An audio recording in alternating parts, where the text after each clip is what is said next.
السلام علیکم ورحمۃ اللہ وبرکاتہ۔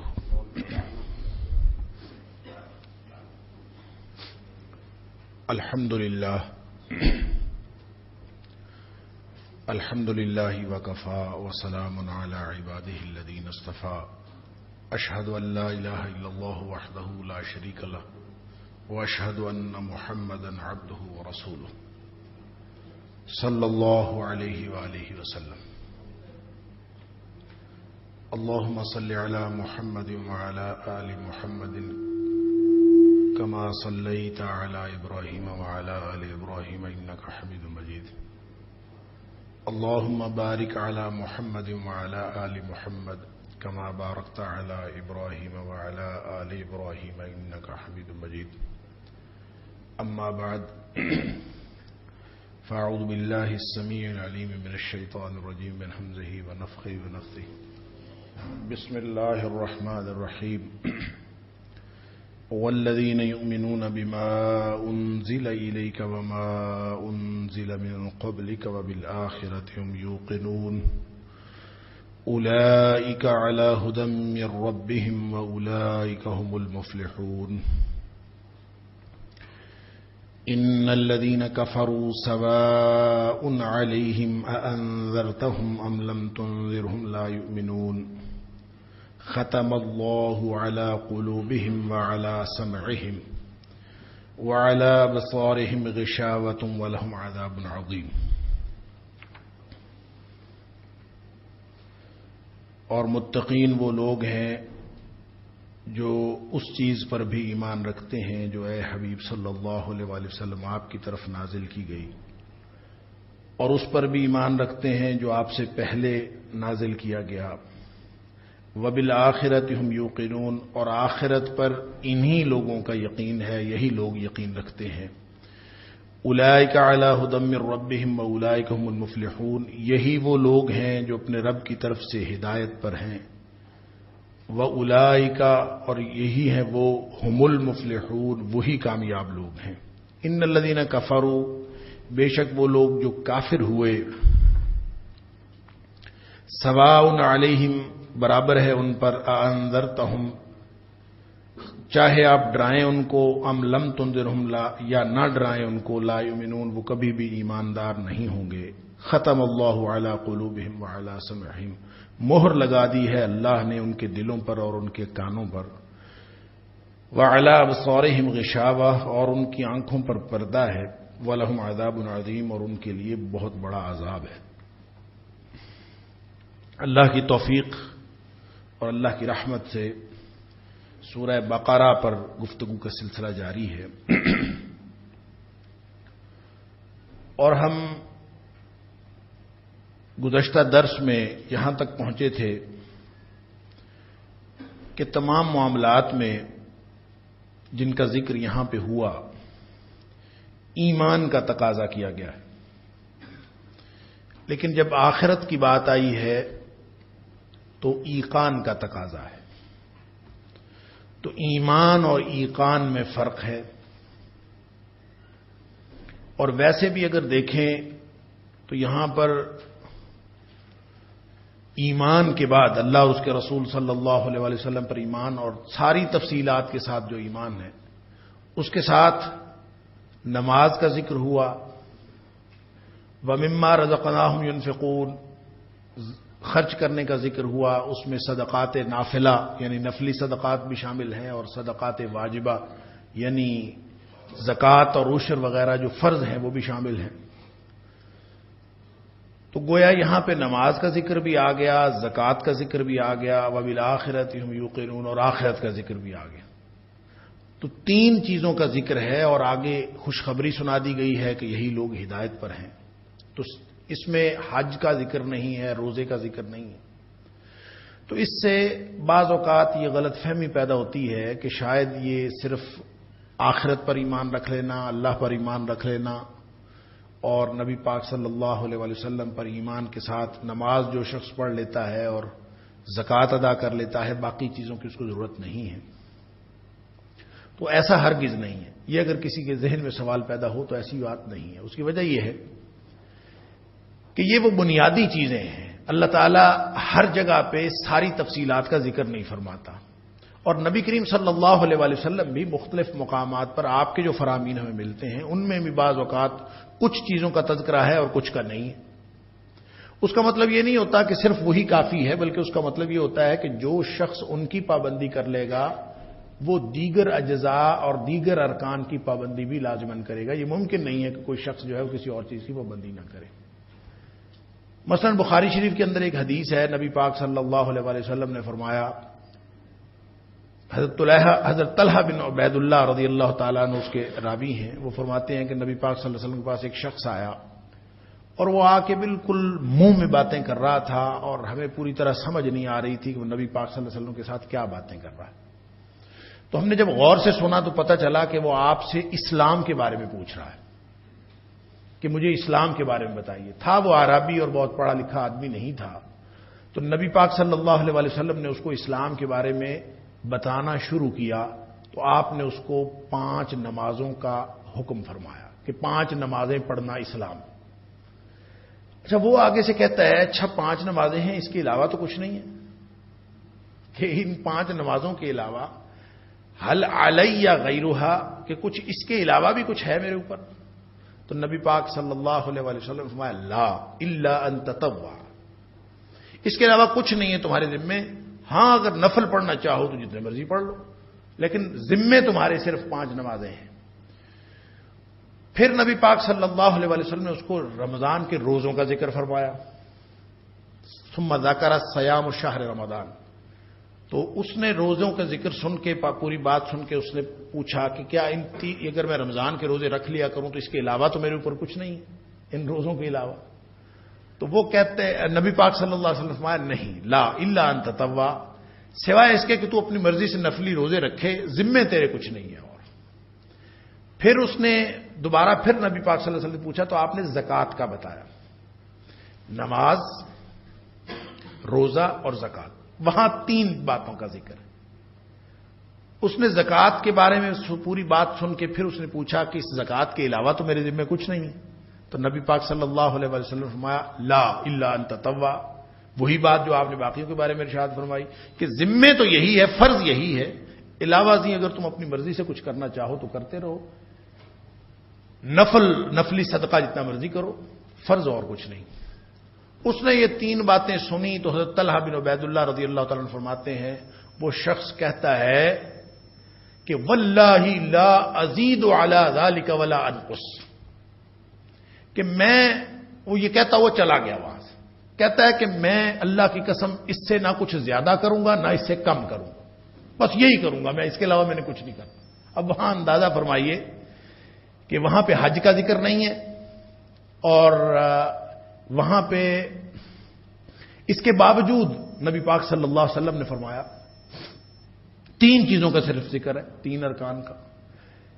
نبی پاک صلی اللہ علیہ وسلم فرمایا افلح ان صدق، اگر یہ سچا ہے تو یہ کامیاب ہو گیا. اس کا مطلب یہ نہیں ہے کہ دین کا رکن چھوڑ دینے کے باوجود آدمی کامیاب ہو جاتا ہے، اس کا یہ مطلب نہیں ہے. یا یہاں پہ اگر چند چیزوں کا ذکر ہوا ہے باقی چیزوں کا ذکر نہیں ہوا تو اس کا مطلب یہ نہیں ہے کہ انہی چیزوں پر عمل کرنے کے بعد انسان کامیاب ہوگا، ایسا نہیں ہے. بلکہ اس کا مطلب یہ ہے کہ جب ان چیزوں پر عمل کیا جائے گا تو دیگر چیزیں تو سوال ہی پیدا نہیں ہوتا کہ آدمی اس پر عمل نہ کرے. جب اس کو اگر حج کا موقع ملتا، وہ شخص جو پوچھ کے گیا ہے اور حج کے لیے وہ ہوتا صاحب استطاعت یا کبھی ہو جائے، تو یہ کیسے ہو سکتا ہے کہ جو شخص نمازیں پڑھتا ہے، جو شخص روزے رکھتا ہے. یہ ایسے ہی ہے جیسے نبی کریم صلی اللہ علیہ وآلہ وسلم سے پوچھا گیا کہ کیا کوئی مومن بزدل ہو سکتا ہے؟ آپ نے فرمایا ہو سکتا ہے. فرمایا کنجوس ہو سکتا ہے؟ فرمایا ہو سکتا ہے. اور حالانکہ کنجوسی جو ہے وہ کوئی اعلی اخلاق کی علامت نہیں ہے، لیکن ہو سکتا ہے.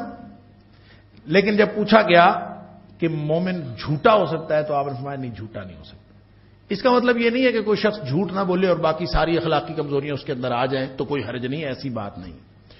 تو یہاں پہ جو 3 چیزوں کا ذکر ہو یہ خلاصہ ہے اصل میں، باقی ساری تفصیلات ہیں. ایمان کی بات، ایمان بالغیب، ایمان کے تو بے شمار اجزاء ہیں، ان سارے اجزاء کا ذکر نہیں ہے لیکن وہ اجزاء اس میں شامل ہیں. اسی طرح ارکان اسلام سب کا ذکر نہیں ہے لیکن اس میں شامل ہے. یہ پورا دین دین اسلام ایک کمپلیٹ پیکج ہے. یہ غلط فہمی نہیں رہنی چاہیے کہ میں کچھ کام کر لوں اور کچھ چھوڑ دوں اور کچھ کا تذکرہ کر کے اسی کو کل سمجھ لیا جائے اور دین کے کسی ایک حصے پر عمل کر کے اسی کو کل سمجھ لیا جائے. یہ غلط فہمی کسی شخص کے ذہن میں پیدا نہیں ہونی چاہیے. کیوں؟ اس لیے کہ ادخلوا فی السلم کافہ، وہ اسلام بھی قبول نہیں ہے جو انسان پک اینڈ چوز کر کے لے. یعنی اس یہ کمپلیٹ پیکج ہے، لینے یا نہ لینے میں ہر شخص آزاد ہے. کوئی اسلام قبول کرے نہ کرے، لا اکراہ فی الدین، اس کے اوپر کوئی جبر نہیں ہے کہ وہ لازماً اسلام قبول کرے. لیکن اگر کوئی شخص اسلام قبول کر لیتا ہے تو پھر دیر از نو آپشن، پھر پک اینڈ چوز کا کوئی آپشن نہیں ہے. وہ کہے کہ میں خدمت خلق کر لوں گا، نماز نہیں پڑھوں گا، نماز پڑھ لوں گا، خدمت خلق نہیں کروں گا، حقوق اللہ پورے کر لیتا ہوں، حقوق العباد چھوڑ دوں، حقوق العباد پورے کر لوں، حقوق اللہ چھوڑ دوں، روزہ رکھ لیا کروں گا، نماز رہنے دیتا ہوں، نماز پڑھ لیا کروں گا، روزہ رہنے دیتا ہوں. کوئی کسی چیز کی پک اینڈ چوز کا اس کے پاس اختیار نہیں رہتا. اسلام ایک کل ہے. اسی طرح ایمان مرکب ہے، ایمان مفرد نہیں ہے. جب بھی ایمان کی بات کی جاتی ہے تو ایمان سے مراد ایمان اپنے تمام اجزاء کے ساتھ، اور اگر اس کے کسی ایک جز کے اندر خرابی ہوگی، ایمان کے اجزاء میں سے کسی ایک جز میں خرابی ہوگی تو اس کا باقی کا ایمان بھی ناقابل اعتبار ہوگا. یعنی اگر کوئی شخص، اس کا عقیدہ رسالت ناقص ہے، باقی سارے عقائد صحیح، اور عقیدہ رسالت اگر اس کا ناقص ہے تو اس کا عقیدہ توحید بھی اور عقیدہ آخرت بھی قابل قبول نہیں ہوگا، وہ قابل اعتماد نہیں ہوگا. کیوں؟ ایمان اپنے پورے اجزاء کے ساتھ قابل قبول ہے. ایمان اپنے، کیونکہ مفرد نہیں ہے، مرکب ہے، ایمان بھی اپنے پورے اجزاء کے ساتھ اور اسلام بھی پورے اجزاء کے ساتھ. یہ بات ذہن میں رکھنی ضروری ہے. وَبِالْآخِرَةِ هُمْ يُوقِنُونَ، اور آخرت پر وہ لوگ یقین رکھتے ہیں. میں نے عرض کیا تھا، پچھلی دفعہ گفتگو یہی چل رہی تھی کہ ایمان اور ایقان میں فرق ہے. ایمان کا الٹ یا ایمان کا متضاد جو ہے وہ کفر ہوتا ہے یا انکار ہوتا ہے. ایمان مان لینے کا نام ہے اور انکار کر دینے کا نام کفر ہے. جبکہ ایقان یقین کر لینے کا نام ہے، اور یقین کے مقابلے میں شک ہے، تردد ہے، ریب ہے، گمان ہے. تو اس طرح کی جتنی بھی چیزیں ہیں یہ ایقان کے مقابلے میں. لہذا کوئی شخص یقین رکھتا ہو، ایمان نہ رکھتا ہو، یہ ممکن ہے. کوئی شخص ایمان رکھتا ہو، یقین نہ رکھتا ہو، یہ بھی ممکن ہے. دونوں باتیں اپنی اپنی الگ جگہ پر اس کا امکان موجود ہے. اس کی تفصیل میں نے عرض کی تھی گزشتہ درس. یہاں صرف میں اس کو یوں مکمل کرتا ہوں کہ یہ ذہن میں رہنی چاہیے بات کہ آخرت وہ عقیدہ ہے کہ جس پر ایمان رکھنا ایمان بالغیب میں شامل ہے. والذین یؤمنون بالغیب میں آخرت شامل ہے. اگر اس کا ذکر الگ سے نہ کیا جاتا تو والذین یؤمنون بالغیب میں یہ شامل ہے. لیکن اس کا ذکر الگ کیا بھی اور ساتھ یہ کہا وبالآخرۃ هم یوقنون. اس کا جو طرز بیان ہے، جو اسلوب بیان ہے، وہ بھی مختلف ہے. وہاں تو کہا والذین یؤمنون بالغیب یقیمون الصلاۃ ومما رزقناہم ينفقون، یعنی ينفقون ہے، یقیمون ہے، یؤمنون ہے. بیانیہ ایک گویا خبر کے انداز میں شرائط اور اوصاف بتائے جا رہے ہیں. یہاں پہ خبر کا بنا بتانے کا انداز یہ ہے کہ وبالآخرۃ ہم یوقنون. یہ جو پچھلی صفات رکھنے والے لوگ ہیں نا، آخرت پر یقین بھی انہی کا ہوتا ہے. وبالآخرۃ ہم یوقنون، یہ نہیں کہا کہ وبالآخرۃ یوقنون.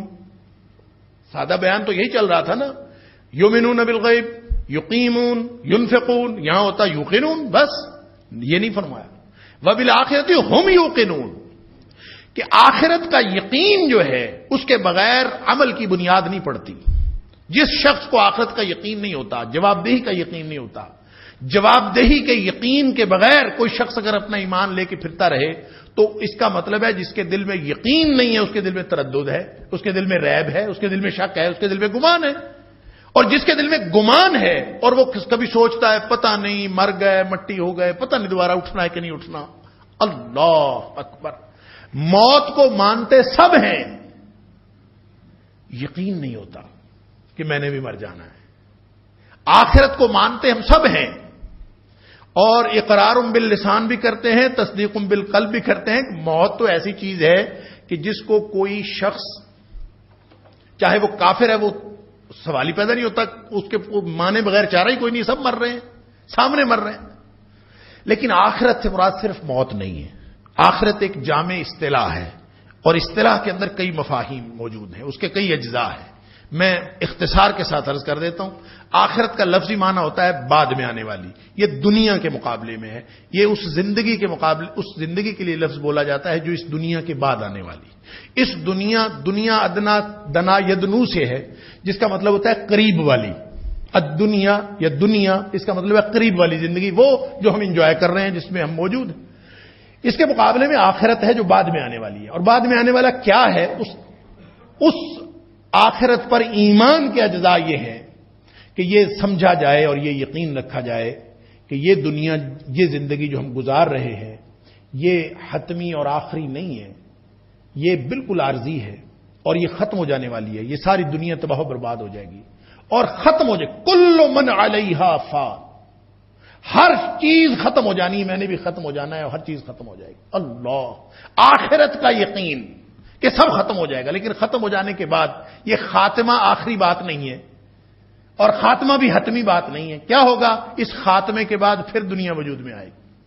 یہ زندگی ختم ہو جائے گی لیکن اس کے فوراً بعد ایک نئی زندگی کا آغاز ہو جائے گا. موت کو سمجھے غافل، اختتام زندگی ہے یہ شام زندگی، صبح دوام زندگی. یہ تو ایک ہمیشگی کی زندگی کی صبح کی ابتدا ہوتی ہے جو ہی انسان یہاں سے آنکھیں بند کرتا ہے. تو اس بات کا یقین کہ یہ ختم ہونے والی، لیکن یہ خاتمہ ہمیشہ کے لیے نہیں ہے. عارضی خاتمہ، یہ پہلے یہ زندگی عارضی، یہ آخرت کا مطلب ہے.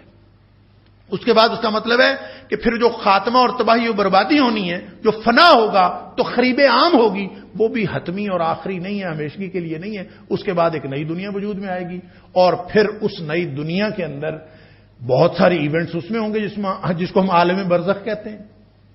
اور پھر وہاں پہ اس دنیا میں جو کچھ ہوگا جس کو عالم برزخ کہا جاتا ہے، وہ بھی ہمیشگی، وہ بھی ابدی نہیں ہے، وہ بھی عارضی ہے. وہ بھی کچھ عرصے کے لیے ہے. کتنا عرصہ ہے اللہ جانتا ہے. لیکن اس کے بعد پھر حساب کتاب ہوگا. ہر چیز کا، ہر صلاحیت کا جو اللہ نے عطا کی ہے اور ہر لمحہ جو اللہ نے عطا کیا ہے، اس کا جواب دینا پڑے گا. اللہ اکبر، ایک ایک لمحے کا جواب دینا پڑے گا. عمر ملی تھی کہاں گوائی، پیسہ ملا تھا کہاں گیا، کمایا کہاں سے تھا، خرچ کہاں کیا. اللہ، جوانی ملی تھی کہاں ضائع کی.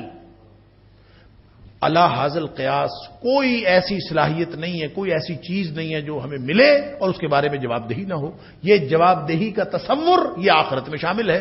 اور اگر آخرت کے تصور میں یہ شامل نہ ہو تو وہ تو عقیدہ آخرت وہ ٹھیک ہی نہیں ہے، وہ پورا ہے ہی نہیں. پھر اس کے بعد جنت اور جہنم تک جتنے مراحل ہیں یہ سارے آخرت میں شامل ہیں. موت آنے والی ہے اور موت ہم سب کو معلوم ہے کہ موت آنی، یقین نہیں. وبالآخرۃ ہم یوقنون، یہ وہ واحد عقیدہ ہے جس کے بارے میں ایمان کے ساتھ شرط رکھی ہے کہ اس میں ایقان ہونا ضروری ہے، کیونکہ اس پر ایقان کے بغیر عمل کی بنیاد بنتی نہیں. کوئی شخص عمل کی بنیاد لے کے پھرتا رہے، آخرت کا تصور واضح نہ ہو تو پھر اس کا مثلا یوں ہی سمجھ لیجئے کہ کوئی شخص کسی کورس میں داخلہ لے لیتا اور کورس میں داخلہ لینے کے بعد کتابیں اس کے پاس ہیں، وہ اس کو پڑھتا ہے، اس کو کہا جاتا ہے کہ پڑھو. اگر اس کی پڑھائی کی اسیسمنٹ اور اس کا امتحان جو بھی اس کا طریقہ رکھا ہے، اگر اس کا تصور واضح نہ ہو تو کتابیں تو ہوں گی اس کے پاس، پڑھائی بھی وہ کرے گا، لیکن وہ ٹارگٹ اورینٹڈ نہیں ہوگی. وہ جب بھی کرے گا وہ پڑھائی ہے بس.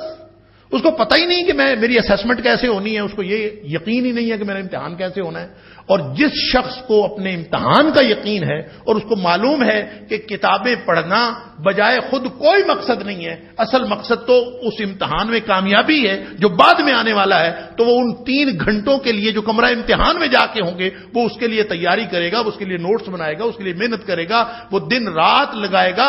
کیوں؟ اس کو یقین ہے کہ ایک دن مجھے میری اسسمنٹ ہونی ہے اور اس نے اس اسسمنٹ کے لیے تیاری کرنی. اور یوں ہی وہ اسسمنٹ کا تصور غائب ہو جائے، آپ یہ اپنی یونیورسٹیاں، اپنا تعلیمی نظام ایسے ہی رہنے دیں، اس میں سے امتحان نکال دیں، پھر دیکھیں کیا حشر ہوتا ہے.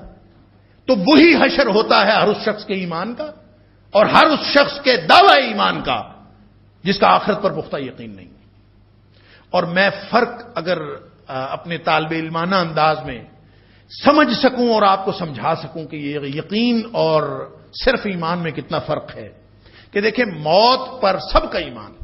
میں یہ سمجھتا ہوں موت پر کافر بھی ایمان رکھتا ہے، اس لیے کہ کافر بھی مانتا ہے مرنا ہے، سب سامنے مر رہے ہیں، اس لیے اس کو بھی معلوم ہے کہ اس نے مرنا ہے، لیکن پھر بھی انداز زندگی نہیں بدلتا، اور کوئی شخص جو ہے اس کی زندگی میں تبدیلی نہیں آتی، اس کے باوجود کہ وہ اپنے عزیزوں کو، اپنے رشتہ داروں کو، اپنے بھائیوں کو، اپنے والدین کو، بہنوں کو، وہ دن رات ہمارے سامنے فوت ہو رہے ہیں اور ہم ان کو دفنا کے آتے ہیں، لیکن اس کی زندگی میں تبدیلی نہیں آتی جب تک وہ آخرت پورے اپنے اجزاء کے ساتھ وَأَمَّا مَنْ خَافَ مَقَامَ رَبِّهِ، جو اپنے رب کے سامنے کھڑا ہونے سے ڈر گیا، وہ تصور جب تک نہیں آتا نا کہ اللہ میں نے تو جانا ہے اور میں کیا جواب دوں گا.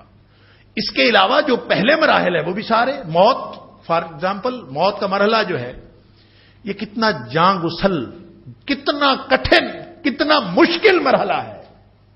اگر ہمارا یقین ہو تو ہم ہر وقت موت کی تیاری میں لگے رہیں. یقین نہیں ہے نا، ہمیں یہ معلوم ہے کہ ہم نے مرنا ہے. کوئی شخص ایسا نہیں جو اس کو نہ مانتا ہو، کافر بھی مانتے ہیں، لیکن یقین اور ماننے میں، ایمان اور یقین میں فرق ہے. مثلا میں یہ مثال دیا کرتا ہوں کہ آپ کوئی دو شخص ہوں اور دونوں کی موت کل صبح 4 بجے لکھی ہو. اللہ تعالیٰ نے تو ہمیں بتایا کہ موت کا وقت مقرر ہے، تمہیں معلوم نہیں ہے، ہو سکتا ہے اگلے لمحے آ جائے. ہر نماز نبی پاک صلی اللہ علیہ وآلہ وسلم نے فرمایا اس طرح پڑھو کصلاۃ مودع، جیسے تم زندگی کی آخری نماز پڑھ رہے ہو، اس کے بعد اگلی نماز کا پتہ نہیں موقع آنا. یہ آخرت پر یقین ہے، اور یہ آخرت پر یقین کا اثر ہے، اس کی تاثیر ہے کہ انسان پھر ہر عمل یوں کرتا ہے کہ پتہ نہیں اس کے بعد موقع ملنا ہے کہ نہیں. ہر معاملہ اپنا صاف اور کلیئر رکھتا ہے. تو میں یہ عرض کروں کہ دو لوگ ہوں، دونوں کی موت کل صبح 4 بجے لکھی ہو، پتہ تو نہیں ہے، اللہ کو معلوم ہے، لیکن فرق یہ ہے کہ ایک شخص آزاد پھرتا ہے، اپنے گھر میں بیٹھا ہے، اپنی معمولات زندگی سر انجام دے رہا ہے، اور دوسرا شخص جو ہے اس کو پھانسی کی سزا ہو گئی ہے اور اس کو حکم سنا دیا گیا ہے کہ کل صبح 4 بجے تجھے پھانسی پہ لٹکا دیا جائے. جس کو کل صبح سزائے موت دے دی جائے گی، اس شخص کی رات کیسے گزرتی ہے، اور جو گھر میں لیٹا ہوا اپنے بستر میں سویا ہوا نرم بستر پر، اس کی رات کیسے گزرتی ہے، حالانکہ صبح موت تو دونوں کی لکھی ہوئی ہے. اس کو یقین ہے کیونکہ وہ کوٹھڑی میں ہے، وہ پھانسی گھاٹ میں ہے، اس میں اس کو نکلنے کا کوئی راستہ نہیں. اس کو یقین ہے کہ صبح میری پھانسی ہو جانی ہے، تو وہ اس کی رات کیسے گزرتی ہے، اس کی کیفیات کیا ہیں، اس کی منصوبہ بندیاں کیا ہے. اور جو شخص گھر میں لیٹا ہوا ہے، اس کی منصوبہ بندی ہے، اس کی تو امیدیں ہی بہت لمبی. یہ فرق ہے. نبی پاک صلی اللہ علیہ وسلم نے لکیریں لگائیں. آپ نے لکیریں لگا کے فرمایا یہ آدم کا بیٹا ہے اور یہ اس کی امیدیں ہیں، لمبی لمبی امیدیں، لمبے لمبے منصوبے. پھر آپ نے ایک خط کھینچا، اس کو کراس کر دیا. فرمایا امیدیں ابھی اس کی لمبی ہوتی ہیں، یہ درمیان میں موت آ جاتی ہے اور موت اس کی ساری امیدیں توڑ کے رکھ دیتی. اس لیے نبی پاک صلی اللہ علیہ وسلم نے فرمایا تھا اکثروا ذکر حازم اللذات الموت، جو لذتوں کو توڑ دینے والی اور ختم کر دینے والی، سارا امن چین سکون چھین لینے والی موت جو ہے، اس کو اکثر یاد کیا کرو، اس کو کثرت سے اس کو یاد کیا کرو. اس کو یاد کرنے سے ہی تو عمل کی بنیاد بنتی ہے، اس کو یاد کرنے سے ہی تو دل نرم ہوتا ہے. وَبِالْآخِرَةِ هُمْ يُوقِنُونَ کا یہی معنی. اور پھر جب موت آنی ہے تو میں نے اس کی تفصیل پہلے بھی بیان کی تھی، پھر عرض کر دیتا ہوں اختصار کے ساتھ کہ یہ سارے مراحل، موت کا مرحلہ بھی ہم نے جھیلنا ہے. اور نبی پاک صلی اللہ علیہ وآلہ وسلم نے فرمایا کہ صاحب ایمان لوگوں کی موت اور طرح کی ہے، کافر اور منافق کی موت اور طرح کی ہے. موت وہی ہے، ظاہراً وہی موت ہے، حقیقتاً مختلف ہے. اور پھر امتحان سے دار الجزا کی طرف انسان کا پہلا قدم ہے. پھر اس کے بعد قبر ہے. اللہ، یعنی مسند احمد میں نبی پاک صلی اللہ علیہ وسلم نے تفصیل بیان فرمائی کہ فرشتہ آ کے بیٹھ جاتا ہے اور آ کے وہ آواز لگاتا ہے اخرجی، نکل باہر. جان کو کہتا ہے نکلو. جو تو نیک لوگ ہیں اور جس نے زندگی اللہ اور اس کے رسول صلی اللہ علیہ وسلم کی اطاعت میں اور اتباع میں گزاری ہے، اس کو وہ کہتا ہے کہ ایتھا النفس الطیبہ، اے پاکیزہ روح نکل آ تو الی مغفرت من اللہ ورضوان، اللہ کی مغفرت اور اللہ کی رضامندی تیرا انتظار کر رہی ہے. تو نبی پاک صلی اللہ علیہ وسلم فرمایا فتخرجوا، پھر وہ نکل آتی ہے تسیل یوں بہاؤ تیرتی ہوئی نکل آتی ہے، کما تسیل القطرۃ من فی السقاء، جیسے چمڑے کی مشک پانی کی بھری ہوئی ہو اور اس کا بند کھول دیا جائے تو جتنے آرام سے اس کا پانی نکل جاتا ہے اتنے ہی آرام سے اس کی جان نکل جاتی ہے۔ اللہ اکبر۔ اور مشک پانی کی آج کل تو ہوتی نہیں ہے، جن لوگوں نے دیکھی ہے پرانے وقتوں میں تھی۔ فرق اس کا یہ ہے کہ بوتل ہے نا پانی کی، اس کا آپ ڈھکنا کھول دیں اور اس کو الٹا کر دیں تو بھی پانی آسانی سے نہیں نکلتا، کافی دیر لگتی ہے اس کو پانی نکلنے سے۔ کیوں؟ اس کا جو دھانا ہے اس کے پیٹ سے چھوٹا ہوتا ہے، جبکہ پانی کی جو مشک ہوتی ہے وہ بالکل تھیلے کی طرح بنی ہوتی ہے، اس کا دھانا اور اس کا پیٹ ایک جتنا ہوتا ہے اور اوپر سے باندھی ہوتی ہے۔ بس جب اس کا بند کھولا تو ظاہر ہے جتنا اس کا پیٹ ہے اتنا اس کا دہانا ہے، تو وہ پانی نکلنے میں ذرا بھی دیر نہیں لگتی، بالکل آرام سے وہ نکل جاتا ہے۔ اس لیے نبی پاک صلی اللہ علیہ وسلم نے یہ تمثیل بیان فرمائی، مومن کی جان جو ہے وہ اتنی آسانی سے نکلتی ہے کہ پہلے وہ تنگی کی حالت میں ہوتا ہے، جیسے مشک بندھی ہوئی ہو تو وہ تنی ہوئی ہوتی ہے، بند کھول دیا جائے تو بلکہ ریلیکس ہو جاتا ہے۔ تو مومن کی جان تو نکلتی ہے اس طرح سے، لیکن جو کافر اور منافق کی جان ہے، اللہ اکبر، فرشتہ آ کے پاس بیٹھتا ہے، کہتا ہے ایتھا النفس الخبیثہ، اے ناپاک روح اخرجی، نکل باہر۔ جانا کدھر ہے؟ اللہ اکبر، الی سخط من اللہ وغضب، اللہ کی ناراضگی اور اللہ کا غضب تیرا انتظار کر رہا ہے۔ اب وہ کیسے نکلے؟ فرمایا فتفرق فی جسدہ، وہ پھر جسم کے اندر ہی چھپتی پھرتی ہے، نکلتی نہیں ہے باہر۔ اس نے تو کہا ہے اخرجی اخرجی، باہر نکل، وہ باہر نکلنے کے بجائے اندر ہی اندر چھپنا شروع کر دیتی۔ فتفرق فی جسدہ، نبی پاک صلی اللہ علیہ وسلم فرمایا وہ جسم کے اندر ہی کبھی ادھر جاتی ہے کبھی ادھر جاتی ہے۔ فینتزعھا، پھر فرشتہ کھینچ کر اس کو نکالتا ہے۔ اور کیسے کھینچ کر نکالتا ہے؟ آپ نے مثال دی، کما ينتزع السفود من الصوف المبلول، اون ہو، پانی کی گیلی اون، پانی کے ساتھ گیلی کی ہوئی اون ہو، اور اون کے اندر ایک انتہائی جو گرم سلاخ ہے لوہے کی، وہ جس کو بالکل تپایا ہوا ہے، وہ اگر اس اون کے اندر ڈال دی جائے اور اندر ڈال کے آپ اس کو نکالیں باہر کھینچ کر، تو ظاہر ہے وہ اون جو ساتھ چمٹ گئی ہر چیز، تو جب آپ نکالیں گے تو تار تار ہو جائے گا، ہر چیز ٹوٹ جائے گی کیونکہ چمٹ گئی ساتھ۔ فرمایا جس طرح گرم سلاخ کو گیلی اون میں سے اگر کھینچا جائے تو وہ تار تار کر دیتی ہے، اس کی ہر چیز کو پھاڑ کے رکھ دیتی ہے، کافر اور منافق کی جان فرشتے اس طرح سے نکالتے ہیں۔ ہمیں اگر اس بات کی فکر آتی ہے تو اس کا مطلب ہے کہ ہم ان لوگوں میں سے ہیں وبالآخرۃ ہم یوقنون۔ اگر اس کی فکر آتی ہے، اگر یہ فکر لاحق کی کوئی نہیں، ہمیں پریشانی کوئی نہیں، اپنی اپنے معاملات میں جیسے سکھ کر رہا ہے ویسے مسلمان کر رہا ہے، جیسے ہندو کر رہا ہے ویسے مسلمان کر رہا ہے، جیسے بدھ کر رہا ہے ویسے مسلمان کر رہا ہے، جیسے منافق کر رہے ہیں ویسے مسلمان کر رہے ہیں، جیسے کافر کر رہے ہیں ویسے مسلمان کر رہے ہیں، انداز زندگی ایک طرح کا ہے، کوئی زندگی میں موت کی تیاری نظر نہیں آتی، آخرت کی تیاری نظر نہیں آتی، پھر بھی آدمی کہے کہ میرا آخرت پر یقین ہے، قرآن اس کو نہیں مانتا۔ عمل کی بنیاد اس طرح سے بنتی ہے کہ اگر آخرت پر یقین ہے تو دونوں کی زندگی ایک جیسی ہو نہیں سکتی، ایک شخص کو یقین ہے اور دوسرے کو یقین نہیں ہے، دونوں کی زندگی۔ عثمان غنی رضی اللہ تعالی عنہ قبر کا ذکر جب کبھی سنتے تھے نا، قبر کا، اتنا روتے کہ بے ہوش ہو کر گر جاتے، اور پھر جب ہوش آتا تو اگر لوگ ان کے پاس قبر کا ذکر نہ کرتے، اس لیے کہ اگر قبر کا ذکر دوبارہ ہو گیا وہ پھر بے ہوش ہو کے گر گئے۔ ان سے پوچھا کہ کیوں بھئی آپ کو قبر کے عذاب سے، حالانکہ ہر مرحلہ ہی بڑا بہت کٹھن ہے اور ہر مرحلے کی اپنی مصیبتیں ہیں، تو قبر کی وجہ سے؟ تو حضرت عثمان غنی رضی اللہ تعالیٰ عنہ فرمایا کرتے تھے کہ عذاب اللہ تعالیٰ بچائے ہر قسم کے عذاب سے، کہ وہ عذاب تو ہر جگہ ہی آنا ہے اور اللہ ہر مرحلہ کٹھن ہے، لیکن قبر ایک ایسا مرحلہ ہے کہ وہاں پہ کوئی نہیں ہوگا، اکیلا آدمی ہوگا۔ موت کے وقت بھی اور لوگ پاس ہوں گے، حشر میں بھی اور لوگ پاس ہوں گے، جو بھی جہاں کا بھی مرحلہ ہے لوگ ہوں گے۔ یہ واحد مرحلہ ایسا ہے کہ جس میں آدمی تنہا ہوگا، دیگر سختیوں کے علاوہ تنہائی کی سختی اور یہ مصیبت یہ الگ ہے۔ اللہ، تو میرا کیا بنے گا؟ مجھے اس کا خوف آتا ہے، تو میری جان نکل جاتی ہے کہ میں قبر میں کیا کروں گا اکیلے. ہمیں کوئی نہیں فکر آتی. قبر میں ہم نے جانا ہے.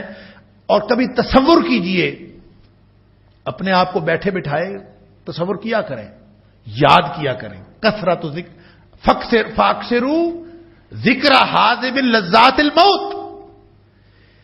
ہم تو گھر میں کوئی ذکر کر دے نا بچہ موت کا, تو اس کہتے ہیں نہیں بری باتیں نہیں کرتے. ہم تو بچوں کو روکتے ہیں موت کا ذکر نہیں کرنا. بچوں سے پوچھا کریں کہ موت آ جائے گی تو کیا کریں گے. میں اگر مر جاؤں, میں اپنے بچوں سے پوچھتا ہوں کبھی کہ اچانک تمہیں خبر ملے کہ تمہارے والد صاحب تمہاری والدہ دونوں فوت ہو گئے, کیا کرو گے. آپ اگر گھر میں ذکر ہی نہیں کرتے, آپ موت نہ خود کو یاد ہے نہ کسی کو یاد کرواتے ہیں, تو بھی آخرت کا فکر کیسے ہوگا. فکر اس وقت لاحق ہوگی جب آپ کا آخرت پر یقین ہے, اور یقین ہے تو پھر فکر لاحق ہوگی. یہ ہو ہی نہیں سکتا کہ جس کو یقین ہو اس کو فکر نہ ہو. اللہ حاضر قیاس, پھر حشر ہے, وہاں پہ کیا بنے گا ہمارے ساتھ, پھر اس کے بعد پل صراط ہے, پھر اس کے بعد جنت جہنم کا فیصلہ ہے. اللہ اکبر, کتنا لمبا اور کٹھن سفر ہے. اور جو اگر فیصلہ ہو گیا, اگر اللہ نہ خواستہ کوئی شخص جہنم میں چلا گیا تو بس کہانی ختم. اس سے کیسے بچنا ہے. یہ ہے وہ فکر جو قرآن ہم میں پیدا کرنا چاہتا ہے. اگر یہ فکر لاحق ہوگی تو پھر یہ پیچھے جو کردار بیان کیا ہے, اس کردار, یہ والا کردار رکھنے والے لوگ پیدا ہوں گے. اس کردار کا فکر کیسے ہوگا. فکر اس وقت لاحق ہوگی جب آپ کا آخرت پر یقین ہے, اور یقین ہے تو پھر فکر لاحق ہوگی. یہ ہو ہی نہیں سکتا کہ جس کو یقین ہو اس کو فکر نہ ہو. اللہ حاضر قیاس, پھر حشر ہے, وہاں پہ کیا بنے گا ہمارے ساتھ, پھر اس کے بعد پل صراط ہے, پھر اس کے بعد جنت جہنم کا فیصلہ ہے. اللہ اکبر, کتنا لمبا اور کٹھن سفر ہے. اور جو اگر فیصلہ ہو گیا, اگر اللہ نہ خواستہ کوئی شخص جہنم میں چلا گیا تو بس کہانی ختم. اس سے کیسے بچنا ہے. یہ ہے وہ فکر جو قرآن ہم میں پیدا کرنا چاہتا ہے. اگر یہ فکر لاحق ہوگی تو پھر یہ پیچھے جو کردار بیان کیا ہے, اس کردار, یہ والا کردار رکھنے والے لوگ پیدا ہوں گے. اس کردار کے حامل لوگ پیدا ہوں گے اگر ان کا آخرت پر یقین ہے. تو ایک چھوٹا سا اس حوالے سے ٹوٹکا میں اکثر ذکر کیا کرتا ہوں. میں نے کہیں پڑھا اور مجھے بڑا دل کو لگا, اور میرا اپنا عمل بھی اس پہ ہے, اور میں یہ سمجھتا ہوں کہ وہ تذکیر کے لیے بہت بہت ہی عمدہ نسخہ ہے. شاید میں نے پہلے بھی ذکر کیا ہوگا. دیکھیں, نبی پاک صلی اللہ علیہ وسلم نے مختلف دعائیں, مختلف الفاظ صبح و شام پڑھنے کے لیے, جو فجر اور مغرب کے اذکار ہیں خاص ہیں, علاوہ ازیں بھی بہت سارے اذکار مسنون موجود ہیں. ہر ذکر کی اپنی تاثیر, لیکن ایک ذکر ایسا ہے جو آخرت کی یاد کے حوالے سے بہت اہم ہے. وہ یہ کہ نبی پاک صلی اللہ علیہ وسلم نے فرمایا کہ جو شخص اللہم اجرنی من النار 7 دفعہ کہتا ہے, فجر کے بعد 7 دفعہ کہہ لے اللہم اجرنی من النار, اس دن میں اگر اس کی موت واقع ہوگی تو اللہ تعالیٰ اس کو جہنم سے بچا دے گا. اور اگر کوئی شخص مغرب کے بعد اللہم اجرنی من النار 7 دفعہ کہہ دیتا ہے تو اس رات میں اگر اس کی موت واقع ہوگی تو اللہ تعالیٰ اس کو جہنم کی آگ سے محفوظ کر دے گا. اب اس کا مطلب یہ ہے کہ اگر کوئی شخص اس کی پابندی کر لے تو موت تو اسی یا رات میں آنی ہے دن میں آنی. اگر یہ پابندی ہوگی تو انشاءاللہ اللہ تعالیٰ اس کو محفوظ رکھے گا. حقیقت بات کیا ہے؟ حقیقت بات یہ نہیں ہے کہ کوئی شخص جو ہے اللہم اجرنی من النار 7 دفعہ پڑھ لیا کرے اور کچھ بھی نہ کرے, باقی سارے دین پر عمل نہ کرے, بس یہ پڑھ لیا کرے. ایسا نہیں ہے. یہ اصل میں اس لیے ہے کہ یہ تذکیر کا سامان ہے, یاد دہانی کا سامان ہے. آپ اللہم اجرنی من النار کہیں گے, آگ ذہن میں ہوگی تو کہیں گے نا کہ اللہ مجھے آگ سے بچا. تو کسی نے لکھا اور میں نے جب سے اس کو پڑھا ہے, میں نے اس پر کوشش کی ہے اپنے تخیلات اور تصورات اس کے مطابق بنانے کی. کہ انہوں نے کہا, ایک بزرگ تھے فوت ہو گئے ہیں, انہوں نے ایک چھوٹا سا کتابچہ لکھا تھا قرب الہی کے آسان عملی طریقے. اس میں انہوں نے ایک چھوٹی سی بات لکھی, چند سال پہلے میں نے پڑھی. اس میں انہوں نے لکھا ہے کہ اللہم اجرنی من النار 7 دفعہ پڑھنا تو ہے ہی, لیکن آپ ہر دفعہ جب آپ اللہم اجرنی من النار کہیں تو آخرت کے سارے مراحل کو ذہن میں تازہ کر لیا کریں. مثلا پہلی دفعہ اللہم اجرنی من النار کہیں تو موت کا مرحلہ ذہن میں آ جائے, یاد کر لیا کریں. زبان پہ اللہم اجرنی من النار ہو, لیکن ذہن میں موت کا وقت ہو کہ اللہ موت کے وقت کی سختیوں سے تو مجھے بچانا, میری موت اہل ایمان کسی موت ہو، اور وہ جو موت کے وقت کی نبی پاک صلی اللہ علیہ وآلہ وسلم نے بھی فرمایا، اللہ اکبر، آپ اپنی اس پریشانی میں جو نبی پاک صلی اللہ علیہ وآلہ وسلم کو بالکل آخر وقت پہ ہوئی، نبی پاک صلی اللہ علیہ وسلم اپنے برتن میں ہاتھ ڈالتے تھے، پھر اپنے چہرے پہ ڈالتے تھے، اور یوں کبھی بے ہوشی طاری ہو جاتی تھی، پھر آپ کو ہوش آتا تھا، پھر آپ اس کو پکڑتے تھے، پھر اس طرح سے کرتے تھے، اللہ اکبر۔ اور فرمایا کہ جو موت کی بے ہوشیاں ہیں، موت کی جو تکلیفیں ہیں وہ بڑی شدید ہیں، کس کو، کون شخص ہے جو ان سے بچے گا؟ اللہ اکبر۔ تو ہر وقت اس کو یاد رکھنا، زبان پہ ہو اللہم اجرنی من النار، ذہن میں موت کا مرحلہ، اللہ بڑا مشکل مرحلہ ہے، اللہ میں افورڈ ہی نہیں کر سکتا کہ میری موت مشکل ہو، تو آسان کر دے میرے لیے میری موت۔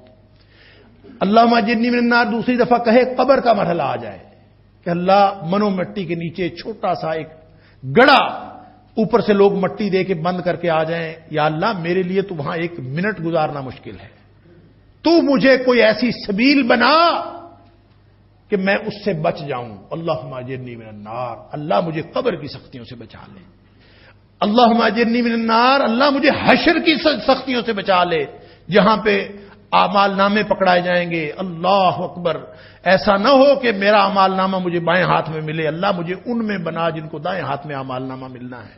اللہ اس دن کی سختیوں سے بھی بچا، اور اس دن میرا حساب کتاب بھی آسان فرما۔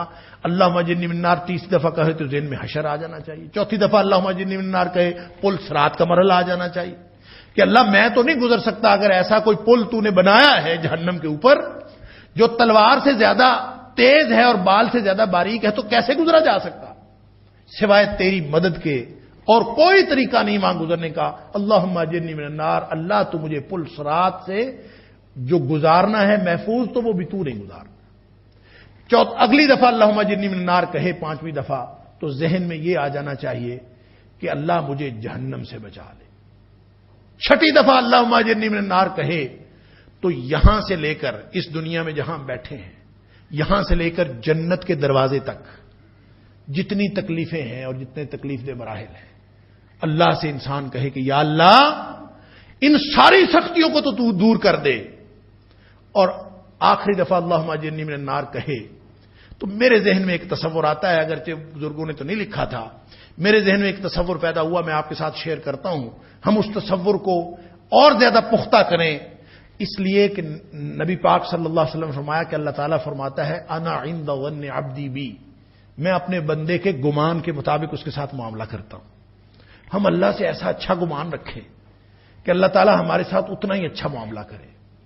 کیا گمان رکھیں کہ آخری دفعہ اللہم اجرنی من النار کہنا ہے تو جنت ذہن میں آ جائے کہ اللہ مجھے ساری مصیبتوں سے نجات دلا کے جنت میں لے جا۔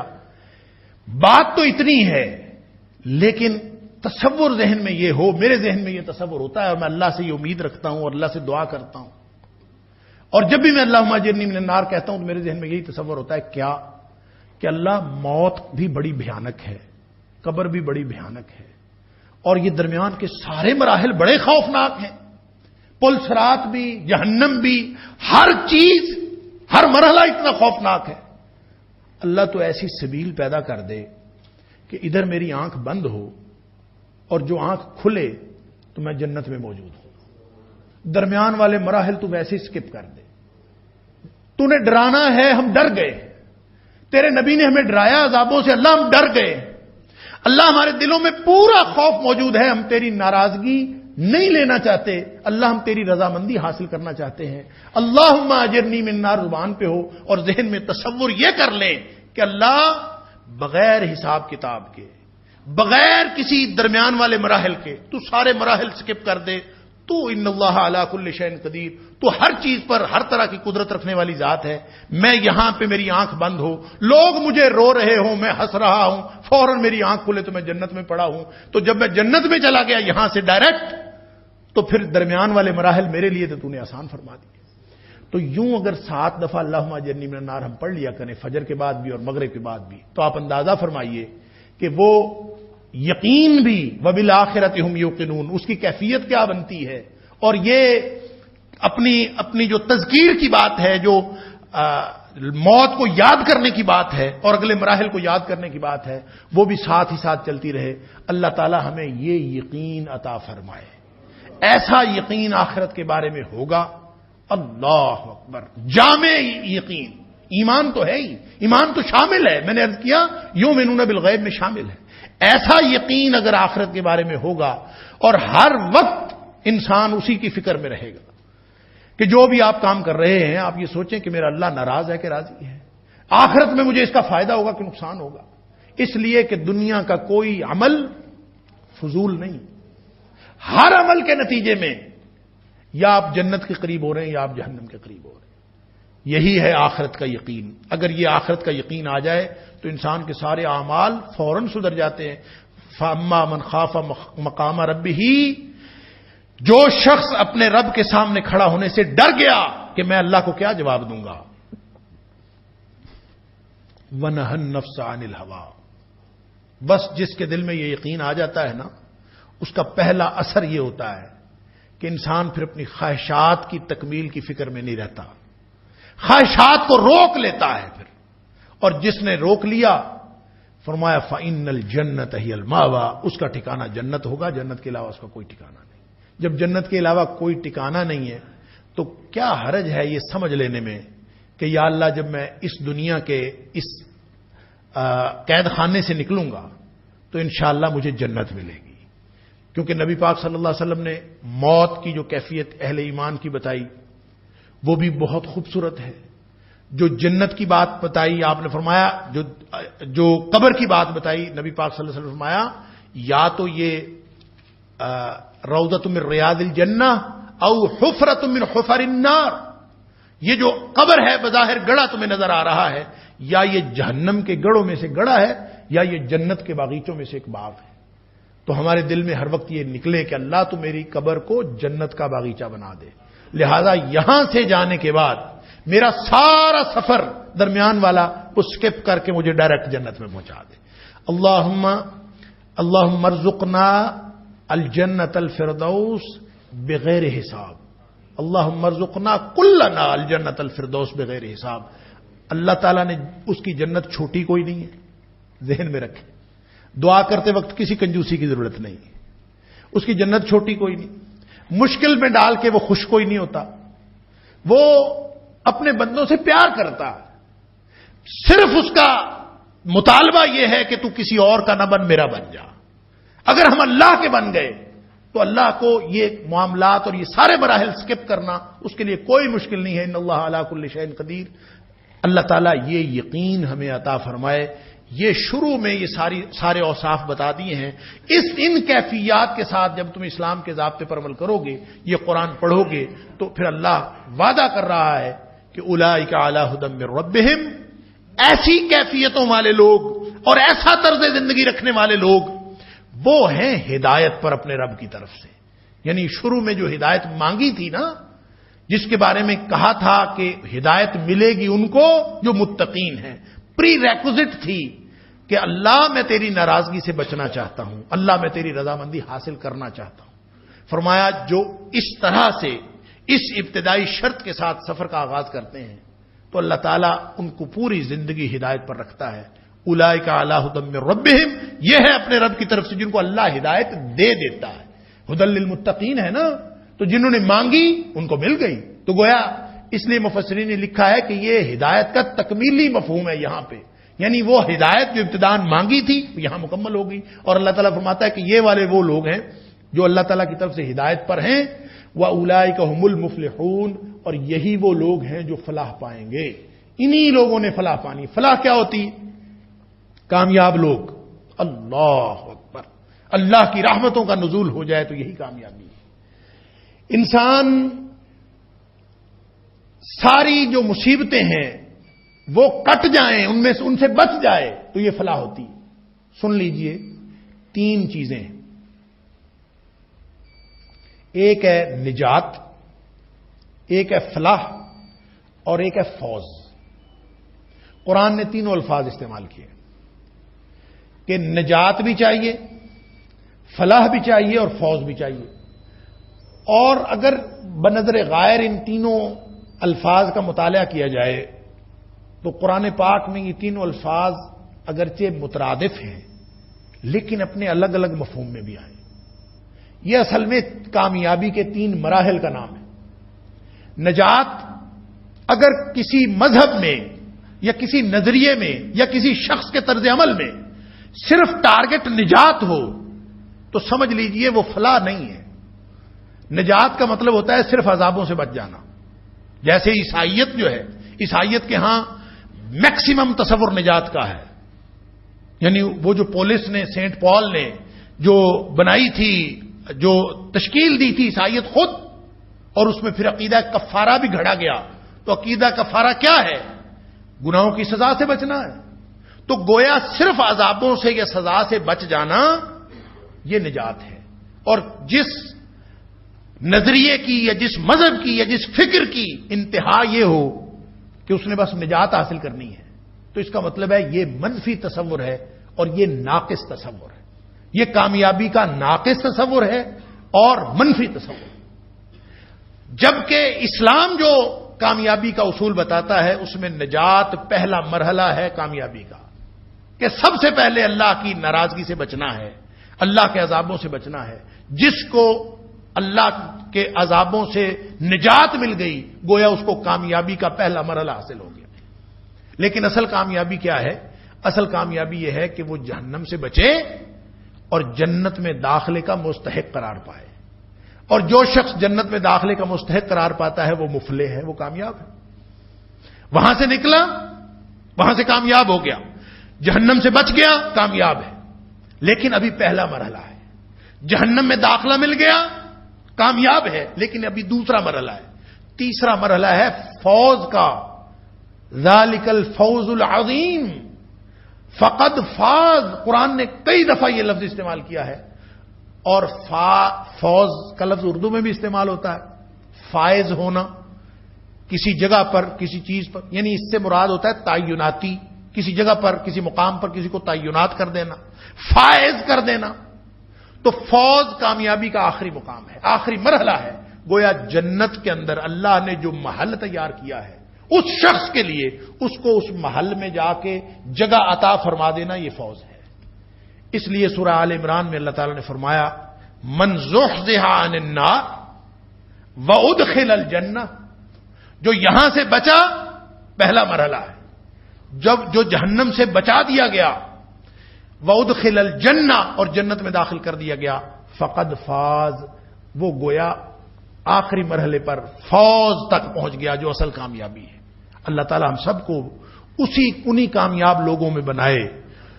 اور پھر جہاں سے 18ویں پارے کی ابتدا ہوتی ہے سورہ مومنون، قد افلح المؤمنون، اور پھر آگے صفات ہیں کہ یہ کامیاب لوگ ہیں. اور جہاں رزلٹ کارڈ کا ذکر ہے 29ویں پارے میں، وہاں پہ بھی ذکر یہی ہے کہ جن کو دائیں ہاتھ میں ملا اعمال نامہ وہ کامیاب ہیں، جن کو بائیں ہاتھ میں اعمال نامہ ملا وہ ناکام لوگ ہیں.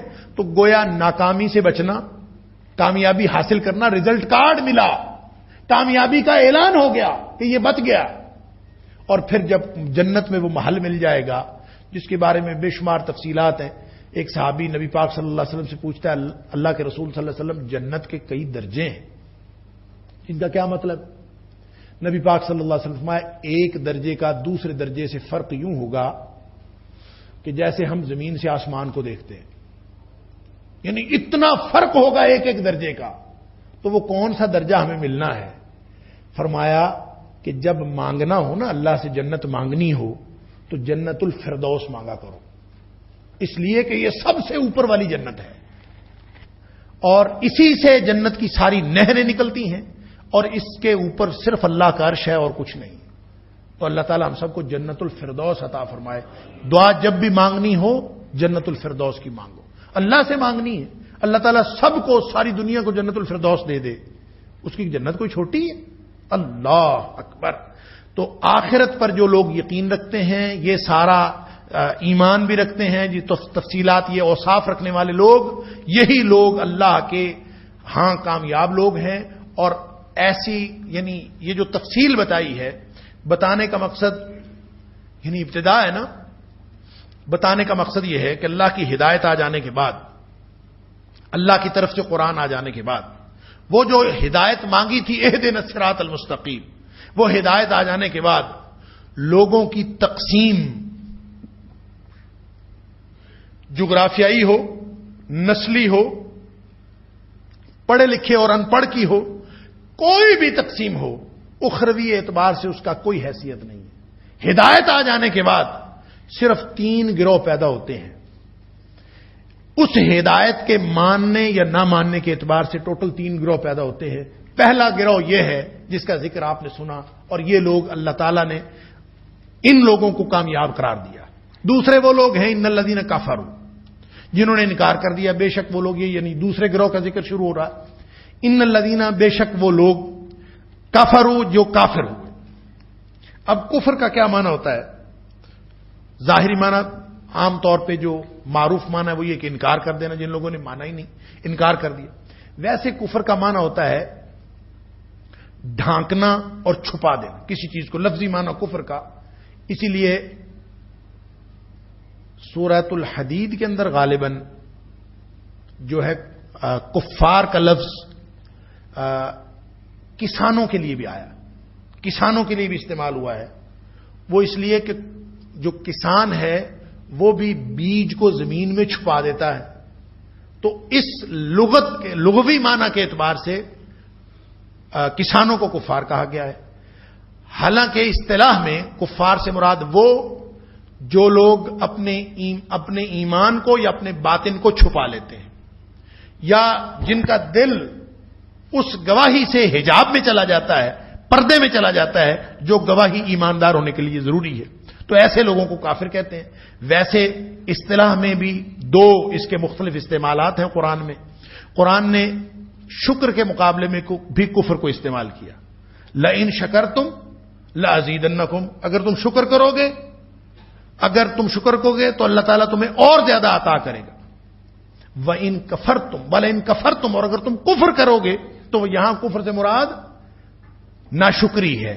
وَلَئِن كَفَرْتُمْ، اور اگر تم ناشکری کرو گے، ان عذابی لشدید، تو پھر میرا عذاب بڑا سخت۔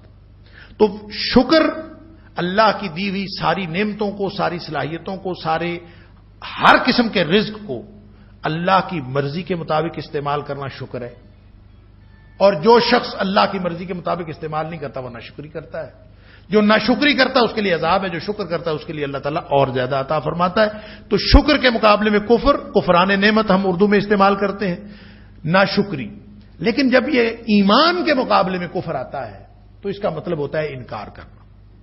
اب اگر ہم 3 گروہوں کا ذکر کریں جو قرآن نے یہاں پہ ہمیں واضح طور پر بتایا ہے ان 2 رکوعوں کے اندر، کہ دوسرا گروہ وہ ہے جو انکار کرتے ہیں، تو یہاں پہ یہ نہیں بتایا کہ یہ انکار کرنے والے، آخر ظاہر ہے کہ جو شخص ایماندار نہیں ہے وہ کافر ہے۔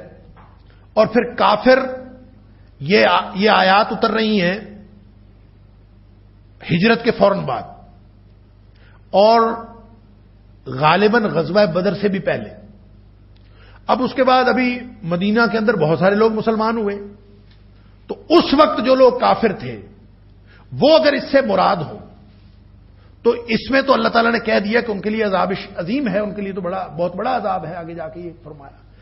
تو اگر اس سے مراد تمام کافر ہوں عام معنوں میں جنہوں نے ہدایت کا انکار کیا ہے، تو اس کا مطلب یہ ہوگا کہ جب یہ آیات نازل ہو رہی ہیں تو اس کا مطلب یہ ہوگا کہ اس کے بعد کوئی بھی شخص جو ہے وہ ایماندار نہیں ہو سکتا۔ لیکن ایسا نہیں ہے، بہت سارے لوگ ایماندار ہوئے ہیں۔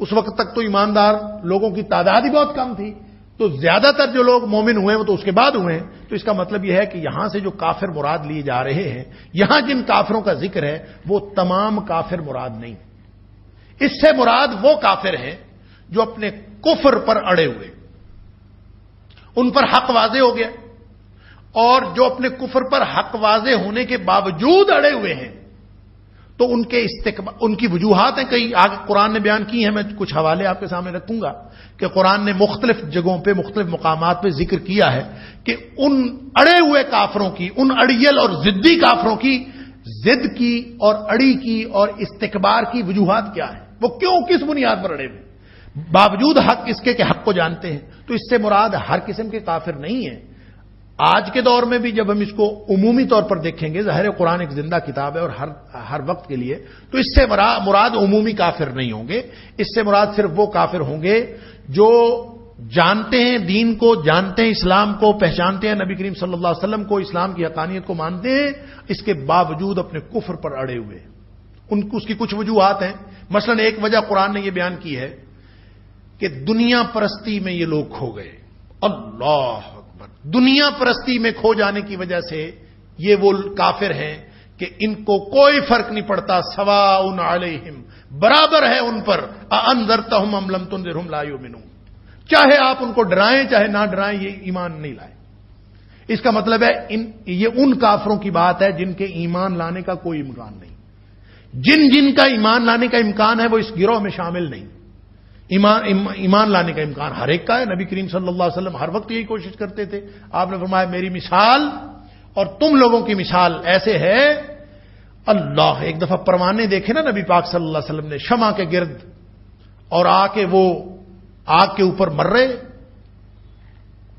نبی پاک صلی اللہ علیہ وسلم نے ان کو دیکھا، پھر آپ نے فرمایا کہ تمہاری مثال بھی یہ پروانے کی طرح بھی ہے کہ تم سب لوگ جہنم کی طرف جا رہے ہو، بھاگ بھاگ کے جہنم کی طرف جا رہے ہو، اور میں تمہارے دامن پکڑ پکڑ کر، تمہاری کمر سے پکڑ پکڑ کر میں تمہیں کھینچنے کی کوشش کرتا ہوں کہ جہنم سے بچ جاؤ۔ نبی پاک صلی اللہ علیہ وسلم سارے کافروں کے لیے یہی سوچتے تھے کہ وہ کافر اپنے کفر سے بچ کر ایمان والے بن جائیں، اور نبی پاک صلی اللہ علیہ وسلم کی ہر وقت یہی کوشش ہوتی تھی۔ لیکن یہاں جن کافروں کا ذکر ہے وہ کافر وہ ہیں جن کو اس وقت کے اس دور کے حساب سے بات کریں گے تو ابو جہل ہوگا، اس سے مراد ولید بن مغیرہ ہوگا، اس سے مراد جو ابو لہب ہوگا، جو بڑے بڑے کفار تھے، کفار جن کے ایمان لانے کا کوئی امکان نہیں تھا، وہ پہچانتے تھے، جانتے تھے، حق کو سمجھتے تھے، یقین رکھتے تھے کہ نبی کریم صلی اللہ علیہ وسلم سچے نبی ہیں، اللہ کا قرآن سچا قرآن ہے، لیکن وہ اپنی کسی وجہ سے، کسی بھی ہٹ دھرمی کی وجہ سے، وہ کوئی بھی مسائل ہو سکتے ہیں، مثلا ایک وجہ قرآن نے بیان کی ہے وہ ہے دنیا پرستی، میں ابھی ذکر کروں۔ ایک وجہ اس کی ہے کہ وہ جو اپنی جو ذاتی تعصب ہے یا نسلی تعصب، اس کی وجہ سے۔ اب ابو جہل کہا کرتا تھا، میں نے پہلے بھی حوالہ دیا، وہ کہا کرتا تھا کہ ہے تو سچا، لیکن اگر اس کو مان لے نا تو پھر اس کا مطلب یہ ہوگا کہ بنو ہاشم اور بنو امیہ کی جو ہمیشہ سے جنگ رہی ہے تو بنو ہاشم تو جیت جائیں گے، ہمارا قبیلہ تو پھر مارا گیا ہمیشہ کے لیے۔ تو صرف قبائلی رقابت اس کو آڑے آئی، اور وہ اس کی وجہ سے وہ شخص یہ مسلمان نہیں ہو سکا۔ مسیلمہ کذاب، اس نے نبی کریم صلی اللہ علیہ وسلم کی حیات طیبہ میں نبوت کا دعویٰ کیا، اس سے بڑا جھوٹا کون ہوگا؟ یعنی اس کے جھوٹ کا کوئی شک ہے کہ نبی کریم صلی اللہ علیہ وسلم کی حیات طیبہ میں اس نے نبوت کا دعویٰ کر دیا؟ اور وہ جو جھوٹا کذاب نبی پاک صلی اللہ علیہ وسلم فرمایا دنیا کائنات کا سب سے بڑا جھوٹا، لیکن لوگ اس کے بھی پیروکار تھے۔ اللہ اکبر! لوگوں نے مسیلمہ کذاب کی پیروی کی، حتیٰ کہ صدیق اکبر رضی اللہ تعالیٰ عنہ کو جنگ کرنا پڑی، اور اتنی خوفناک جنگ ہوئی مسیلمہ کذاب کے خلاف، جنگ یمامہ، کہ جس میں سینکڑوں مسلمان شہید ہوئے، اور پھر جا کے اس کا قلعہ کما کیا گیا۔ تو وہ مسیلمہ جو ہے، اس کے جو ماننے والے تھے نا، ان سے پوچھا گیا، صحابہ کرام پوچھتے تھے، بھئی تمہیں پتا نہیں ہے کہ جھوٹا ہے؟ وہ کہتے تھے پتا ہے جھوٹا ہے، تو کیوں مانتے ہو پھر؟ وہ کہتے تھے ہمارا ہے، ہمارے قبیلے کا ہے، ہمارا اپنا جھوٹا نبی دوسرے قبیلے کے سچے نبی سے بہتر ہے۔ یہ ایک وجہ تھی کہ وہ کفر پر اڑے ہوئے ہیں۔ کس وجہ سے؟ اپنی قبائلی رقابت کی وجہ سے، اپنے نسلی تعصب کی وجہ سے، کہ ہمارا ہے تو چاہے جھوٹا ہے ہمارا، اور جو سچا ہے وہ دوسروں کا ہے، اس لیے ہم نے اس کو تسلیم نہیں کرنا۔ ایک وجہ اس کی نسلی تعصب، ایک وجہ اس کی ڈٹے رہنے کی، اڑے رہنے کی دنیا پرستی۔ جو شخص دنیا میں گھس جاتا ہے اور دنیا کو اہمیت دینا شروع کر دیتا ہے، اس دنیا کی زندگی کو، بس یہ فرق ہے ترجیح دینے کا۔ اللہ اکبر! پریورٹی لسٹ جو ہم بناتے ہیں نا، وگرنہ دنیا میں جو نعمتیں اللہ نے عطا فرمائی ہیں ان کو استعمال کرنے سے اللہ نے روکا نہیں ہے۔ ان کو استعمال کرنا، دنیا کی زینتوں کو استعمال کرنا، لا تنسا نصیبک من الدنیا، دنیا سے اپنا حصہ مت بھولو، جو حصہ اللہ نے بنایا وہ لو، اور پھر فرمایا قل من حرم زینت اللہ التی اخرج لعبادہ، اللہ نے جو زینتیں بنائی ہی انسانوں کے لیے ہیں، کس نے منع کیا ہے، کس نے حرام کیا ہے؟ تو جو کچھ انسانوں کے لیے حلال کیا ہے، دنیا کی نعمتوں کو استعمال کرنا بالکل جائز، اور کوئی فرق نہیں اس سے پڑتا۔ فرق کہاں پڑتا؟ فرق اس سے پڑتا ہے کہ جو شخص اس دنیا کو پہلی ترجیح بنا لے، پریورٹی لسٹ میں اس دنیا کو پہلے نمبر پر رکھ لے، دین اور آخرت وہ دوسرے نمبر پر چلا گیا۔ اللہ اکبر! صرف یہ پریورٹی لسٹ بدلنے سے کام خراب ہوتا ہے۔ نبی پاک صلی اللہ علیہ وسلم، اللہ تعالی نے قرآن میں فرمایا کہ جس شخص نے فاما من طغى وآثر الحیات الدنیا، جو شخص اللہ سے سرکشی کرے، جس نے بغاوتی کر دی، وآثر الحیات الدنیا، دنیاوی زندگی کو اخروی زندگی پر ترجیح دے بیٹھا، یہ ہے اصل مسئلہ۔ دنیا پرستی میں مبتلا ہو جانا، دنیا استعمال کرنا غلط نہیں ہے، دنیا پرستی میں مبتلا ہونا یہ غلط ہے، اور پھر اس ظاہری ٹیپ ٹاپ کو اور دنیاوی ہر نعمت کو پہلی ترجیح بنا کے ساری زندگی اسی اپنی خواہشات کی تکمیل میں لگا دینا، یہی تو سب سے بڑا عذاب ہے، اور یہی سب سے بڑا کفر ہے، اور کفر پر اڑنے کا سب سے بڑا سبب یہی۔ اللہ تعالیٰ نے سورہ روم کے اندر اس کی وضاحت فرمائی ہے، پھر اس ظاہری ٹیپ ٹاپ کو اور دنیاوی ہر نعمت کو پہلی ترجیح بنا کے ساری زندگی اسی اپنی خواہشات کی تکمیل میں لگا دینا، یہی تو سب سے بڑا عذاب ہے، اور یہی سب سے بڑا کفر ہے، اور کفر پر اڑنے کا سب سے بڑا سبب یہی۔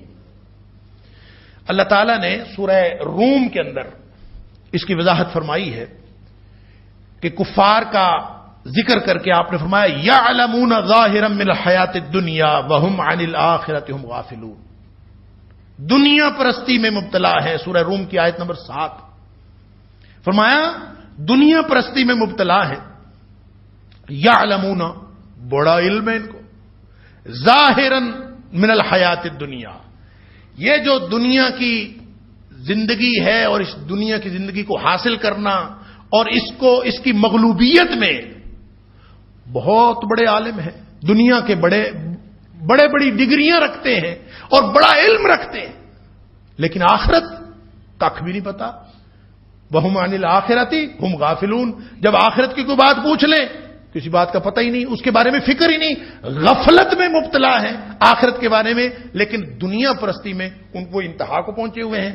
اور سورۃ النحل کے اندر اللہ تعالیٰ نے یہی بات اس طرح فرمائی ذالک بانہم استحبوا الحیات الدنیا علی الآخرہ، یہ ساری ان کا کفر اور ان کا استکبار کس وجہ سے ہے؟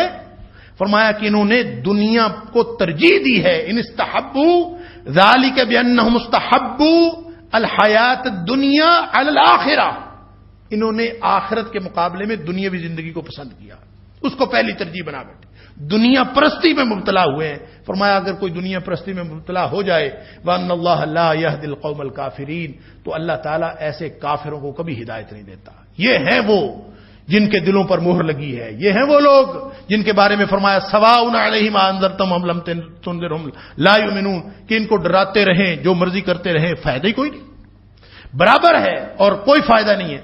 فرمایا اولئک الذین طبع اللہ علی قلوبہم وسمعہم وابصارہم واولئک هم الغافلون، سورۃ النحل کی آیت نمبر 107 اور 108۔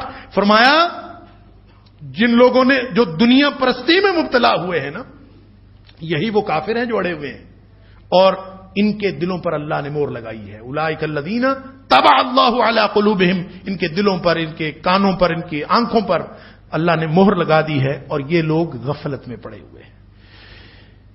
اسی طرح ایک اور وجہ قرآن نے بیان کی ہے سورۃ النمل کے اندر، سورۃ النمل کی آیت نمبر 13 اور 14 اگر اس کا مطالعہ کیا جائے، فرمایا فلما جاءتهم آیاتنا مبصرۃ قالوا هذا سحر مبین، اللہ کی آیتیں آتی، قرآن پڑھا جاتا ہے، سب کچھ معلوم ہے ان کو، لیکن کہتے ہیں ظاہری نشانیاں دیکھ کر، فلما جاءتهم آیاتنا مبصرۃ، سامنے ظاہری دیکھ کے، چاک کے، جانچ کے، پڑتال کر کے، پھر بھی کہتے ہیں ھذا سحر مبین، یہ تو جادو، یعنی کھلی نشانیاں دیکھ کر ڈٹے ہوئے.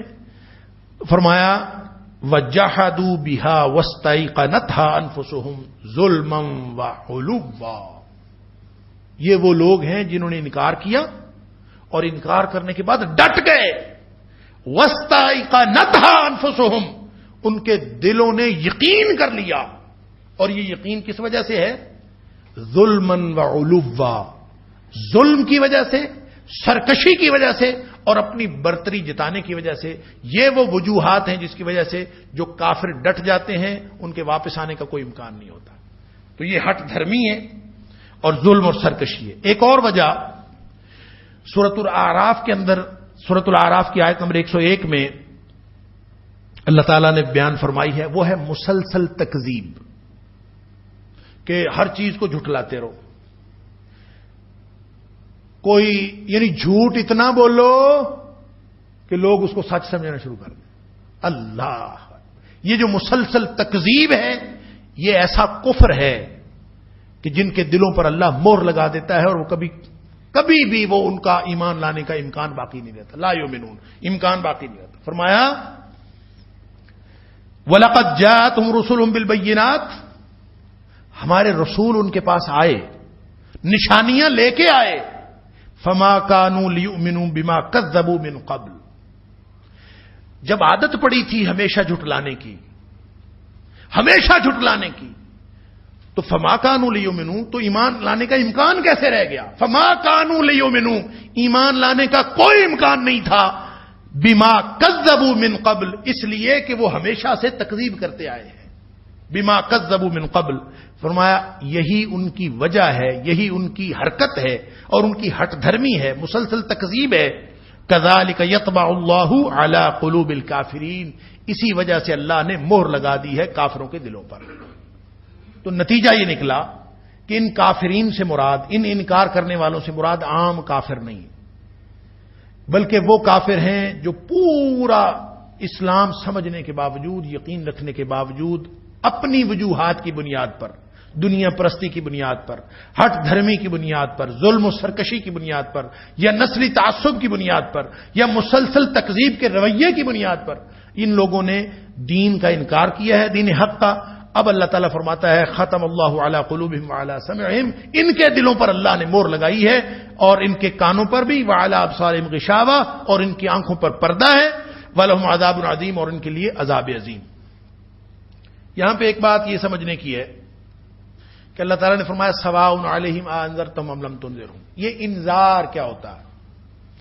سواء مصدر ہے, برابر ہے, علیہم ان کے اوپر, اانذرتہم لفظی طور پر بھی سمجھ لیجئے, یہ جو حمزہ زبر آ ہوتا ہے نا, اس کا مطلب ہوتا ہے کیا.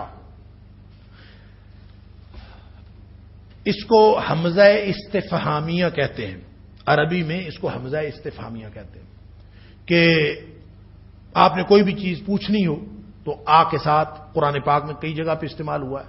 اامنتم من فی السماء ان یخسف بکم الارض, اامنتم من فی السماء ان یرسل علیکم حاصبا, کیا تم بے خوف ہو گئے ہو, کیا تم بے خوف ہو گئے اس ذات سے جو آسمانوں میں ہے کہ وہ تمہیں زمین میں دھسا دے؟ کس چیز نے تمہیں بے خوف کیا؟ کیا کے معنوں میں. لیکن یہی حمزہ زبر آ جو حمزہ استفہامیہ کہلاتا ہے, یہ اگر آ جائے سواؤن کے ساتھ, سواؤن کا مطلب ہے برابر ہے. سواؤن کا لفظ اصل میں مصدر ہے, جمع, واحد, تذکیر, واحد, تثنیہ, جمع, مذکر, مؤنث, سب کے ساتھ سواؤن ایسے ہی آتا ہے, ایک ہی طرح. سواؤن برابر ہے, علیہم ان کے اوپر, اانذرتہم, جب سواؤن کے ساتھ حمزہ زبر آ آتا ہے تو یہ حمزہ استفہامیہ نہیں رہتا, بلکہ اس کو کہتے ہیں حمزہ تو تسویہ, یہ برابری کا حمزہ ہو جاتا ہے. پھر اس کا معنی ہوتا ہے خواہ یا چاہے, جیسے ہم اردو میں کہتے ہیں خواہ تو ڈرائے یا تو نہ ڈرائے. اب یہاں پہ شروع میں خواہ لگ گیا یا چاہے لگ گیا تو درمیان میں یا آئے گا, تو دو چیزوں میں فرق ہوگا نا, ڈرانا اور نہ ڈرانا, جانا اور نہ جانا, خواہ تو جائے خواہ تو نہ جائے. تو درمیان میں جو یا لگتا ہے اس کے لیے قرآن نے لفظ ام استعمال کیا ہے کہ چاہے تو ڈرائے اور چاہے تو نہ ڈرائے. تو یہ اس کا مطلب ہے کافروں کو ڈرانا چاہیے. یعنی سوال یہ پیدا ہوتا ہے کہ اللہ تعالیٰ نے صرف انذار کی بات کی ہے کہ ڈراؤ, ڈراؤ چاہے نہ ڈراؤ، انہوں نے کوئی نہیں. تو تبلیغ، دین کی تبلیغ ڈرانا ہوتا ہے؟ ایسا نہیں ہے. نبی کریم صلی اللہ علیہ وسلم دو حیثیات لے کے آئے اللہ تعالیٰ کی طرف سے. ایک ہے بشیر اور ایک ہے نذیر. بشیر کا مطلب ہوتا ہے خوشخبری دینے والا، نذیر کا مطلب ہوتا ہے وارننگ دینے والا، دھمکانے والا. اور ڈرانے کا مطلب یہ نہیں ہے کہ کسی چیز کو خوفناک بنا کے دکھانا، نہیں. انذار ہوتا ہے اصل میں وارننگ، کہ اس کے نتائج بہت خطرناک نکلنے والے ہیں، اس سے ڈر جاؤ، اس سے بچ جاؤ. دین اسلام جب بھی کسی کو ہدایت کی دعوت دیتا ہے تو تین میں سے کوئی ایک طریقہ اختیار کیا جاتا ہے. ایک تو بشارت ہے، انعامات کی بشارت. آ جاؤ اللہ نے بڑے انعام رکھے، آ جاؤ اللہ نے جنت بڑی اچھی بنائی، آ جاؤ تمہیں یہ ملے گا، آ جاؤ تمہیں یہ ملے گا، آ جاؤ تمہیں یہ ملے گا. دوسرا طریقہ یہ ہے کہ دلائل کا تبادلہ. بعض اوقات جو ذہن جس کو بلایا جا رہا ہے وہ اتنا شارپ ہوتا ہے، اتنا سمارٹ ہوتا ہے کہ اس کے ذہن میں بے شمار دلیلیں آتی ہیں. تو ان دلائل کا تبادلہ دلائل کے ساتھ جب تک نہیں ہوگا تو اس شخص کو بلایا نہیں جا سکتا. تو بشارت دینا یہ بھی ایک طریقہ ہے تبلیغ کا. ادعو الی سبیل ربک بالحکمت والموعظۃ الحسنہ. کہاں بشارت کی ضرورت ہے، کہاں دلائل کی ضرورت ہے. ضرورت دلیل کی ہو، آپ وہاں پہ بشارتیں دیتے پھریں، فائدہ ہی کوئی نہیں ہوگا. تو یہ ہے حکمت. ادعو الی سبیل، سورۃ النحل کے اندر فرمایا کہ دعوت دینی ہے حکمت کے ساتھ اور پریکٹیکل وزڈم کے ساتھ. اور پریکٹیکل وزڈم کیا ہے؟ نبی پاک صلی اللہ علیہ وسلم فرمایا انزل الناس منازلہم. کسی سے ڈیلنگ کرنی ہے نا تو اس کا مقام و مرتبہ ذہن میں رکھ کے کرنی ہے. یہ نہ ہو کہ کوئی شخص دلائل کا تبادلہ چاہتا ہے، آپ اس کو بشارتیں دیتے پھریں. آپ سمجھیں کہ بشارت دینے سے یہ شخص جو ہے صرف انعامات کی خوشخبریاں سنانے سے اس شخص کو ہدایت ہو جائے گی. نہیں، وہ تو دلیل مانگتا ہے. جو دلیل مانگتا ہے اس کے ساتھ دلیل کے ساتھ جواب ہوگی. اور ہو سکتا ہے کہ کوئی شخص دلیل کو سمجھتا ہی نہ ہو اور آپ وہاں پہ دلائل کا کہ انبار لگا دیں، کوئی فائدہ نہیں. تو پریکٹیکل وزڈم، انزل الناس منازلہم، کہ لوگوں کے مقام و مرتبے کے مطابق ان کی حیثیت جانچ کر پھر ایسی گفتگو کرو، پھر اس کے ساتھ. اور تیسری چیز ہے انذار. انذار کا مطلب ہوتا ہے وارننگ دینا. دیکھیں، کوئی شخص بشارتوں سے بھی نہیں مان رہا، کوئی دلائل سے بھی نہیں مان رہا، تو پھر آپ اس کو بتاتے ہیں کہ بھائی تم جو کام کر رہے ہو نا یہ بڑا خطرناک ہے اور بہت خوفناک. آپ اس کو وعید سناتے ہیں، آپ اس کو بتاتے ہیں کہ اس کے نتیجے میں کیا کچھ ہونے والا. تو ہو سکتا ہے وہ اس سے بچ جائے. اس اعتبار سے انذار ایک آخری درجہ ہے کسی کو دعوت دینے کا. اس لیے فرمایا کہ بشارتوں سے اور دلائل سے تو یہ قائل ہونے والے نہیں. یہ جو اڑیل کفار ہیں، یہ جو ڈٹ گئے ہیں، ان کو بشارتیں ہو چکی، ان کو دلائل کا تبادلہ ہو چکا، اور یہ استکبار میں اور اپنے تکبر کی وجہ سے اور حق کو ٹھکرانے کی وجہ سے اور لوگوں کو حقیر سمجھنے کی وجہ سے اور دنیا پرستی کی وجہ سے یہ لوگ ڈٹے ہوئے ہیں. ان کو بشارتوں اور دلائل کا کوئی فائدہ نہیں. اگر فائدہ ہو سکتا تھا تو انذار کا ہو سکتا تھا، لیکن اب ان کو انذار کا بھی کوئی فائدہ نہیں. سواء علیہم اانذرتہم ام لم تنذرہم لا یؤمنون. برابر ہے چاہے ڈراؤ چاہے نہ ڈراؤ، آپ لگے رہو. اللہ کے عذابوں کی وعیدیں سناؤ لوگوں کو، تو سوائے اس کے کہ لوگ باہر نکلتے یہ کہیں گے کہ مولویوں کا کام تو ڈرانا ہی ہوتا ہے، سوائے اس تبصرے کے کوئی فائدہ نہیں. انا للہ و انا الیہ راجعون. یعنی ایسی موریں لگ گئی ہیں کہ کوئی ڈراتا بھی ہے تو خوف نہیں آتا، ہمیں برے نتیجے کا ڈر لاحق نہیں ہوتا، بلکہ تبصرے آتے ہیں کہ تمہیں بشارتوں والی آیتیں نہیں ملتی، تم جہنم کا خوف دلاتے ہو، کبھی جنت کی بشارتیں بھی دے دیا کرو. بشارت کی اپنی جگہ، دلائل کی اپنی جگہ اور انذار کی اپنی جگہ. اس بشارت اور انذار کو، تبشیر اور انذار کو اگر سامنے رکھیں اور نبی کریم صلی اللہ علیہ وسلم کے مشن کو سامنے رکھیں تو ایک اعتبار سے انذار آخری درجہ ہے. لیکن یہ آخری درجہ بعض اوقات اس حکمت کے تقاضے کے تحت پہلے مرحلے کے طور پر بھی اپنانا پڑتا. اگر دنیا اتنی بگڑی ہوئی ہو، اگر معاشرہ اتنا بگڑا ہوا ہو کہ صرف بشارتوں سے کام نہ چلے، دیکھیں دو چیزیں ہیں انسان کی شخصیت کے اندر دو اینٹیٹیز ہیں، ایک ہے امید اور ایک ہے خوف. اور ہر شخص اس کے اعمال کا محرک یا امید ہے، یہ خوف ہے. یا وہ عمل کرتا ہے کسی امید پر یا عمل کرتا ہے کسی ڈر سے. کسی کو اگر جنت کا شوق نہ ہو اور امید نہ ہو اور جہنم کا خوف نہ ہو تو عمل کی بنیاد پھر کیا ہے؟ کوئی شخص کہے کہ صرف محبت بنیاد ہے، کوئی شخص کہے کہ میں صرف جو ہے وہ اللہ کی بندگی کرنا چاہتا ہوں، جہنم کے خوف سے نہیں، جنت کے لالچ سے نہیں. یہ اسلامی طریقہ نہیں ہے، یہ اسلام کا تصور نہیں ہے. اسلام کا اور قرآن کا تصور عبادت یہ ہے کہ یدعون ربہم خوفا وطمعا، کہ وہ اپنے رب کو پکارتے ہیں، خوف بھی ہے اس میں، امید بھی ہے، دونوں کے ساتھ پکارتے ہیں. اور اگر یہ دونوں نہ ہوں، ادعوا ربکم تضرعا وخفیہ، اپنے رب کو پکارو، لیکن یہ پکارنا کیسے ہے؟ خوفا وطمعا، کہ خوف کے ساتھ. اور وہاں سورہ سجدہ کے اندر بھی فرمایا کہ جو نیک لوگ ہیں، جو سجدوں میں جانے والے، اللہ کے سامنے گرنے والے، وہ کیسے ہیں؟ وہ اللہ کو پکارتے ہیں، یدعون ربہم خوفا وطمعا، وہ پکارتے ہیں اللہ کو خوف کے ساتھ اور لالچ کے ساتھ. یہ دو چیزیں ہیں. خوف کو ایڈریس کیا جاتا ہے انذار کے ساتھ اور لالچ کو ایڈریس کیا جاتا ہے تبشیر کے ساتھ. انسان کے دل کے اندر، انسان کی شخصیت کے اندر یہ دونوں چیزیں ہیں. ان دونوں کی وجہ سے انسان کو کوئی کسی نبی کی اگر رہنمائی نہ پہنچے، وحی کی رہنمائی نہ پہنچے، آپ اگر قدیم ترین دور کی بات کر لیں، جو معلوم علمی تاریخ ہے، تو وہ یونانی تہذیب کے اندر آپ کو یونانیوں میں ہزاروں خدا نظر آتے ہیں. اور پھر یہ جو قدیم ترین مذاہب میں سے ہندو دھرم ہے جس میں کروڑوں خدا آپ کو نظر آتے ہیں، تو یہ سارے کروڑوں خداؤں کی وجہ کیا ہے؟ اس کی وجہ یہی خوف اور امید ہے. جس چیز سے خوف لاحق ہوا وہ بھی خدا بن گئی، اور اس کے خطرے سے بچنے کے لیے عبادتوں اور ریاضتوں کے طریقے ڈھونڈ لیے گئے. جس چیز سے امید بنی یا فائدہ ہوا، فائدے کی توقع ہوئی، وہ بھی خدا بن گیا، اور اس کو خوش کرنے کے لیے بھی طریقے ڈھونڈ لیے گئے. تو کروڑوں خدا تو اسی طرح بنتے ہیں. درخت سایہ دیتا ہے تو وہ بھی خدا ہے، وہ بھی بھگوان ہے. دریا سے پانی ملتا ہے، سمندر سے پانی ملتا ہے، وہ بھی بھگوان ہے. سورج روشنی دیتا ہے، وہ بھی بھگوان ہے. چاند رات کو چاندنی دیتا ہے، وہ بھی بھگوان ہے. ہر چیز بھگوان بنتی گئی. تو اسی طرح کروڑوں خداؤں کا تصور ملتا ہے یونانیوں میں بھی. وہ آہستہ آہستہ ایک خدا کی طرف آئے ہیں. اس کی وجہ اور ہے. لیکن بہرحال میں صرف یہ عرض کرنا چاہتا ہوں کہ یہ دو چیزیں، خوف اور امید، اس کو ایڈریس کرتا ہے اسلام تبشیر سے اور انذار سے.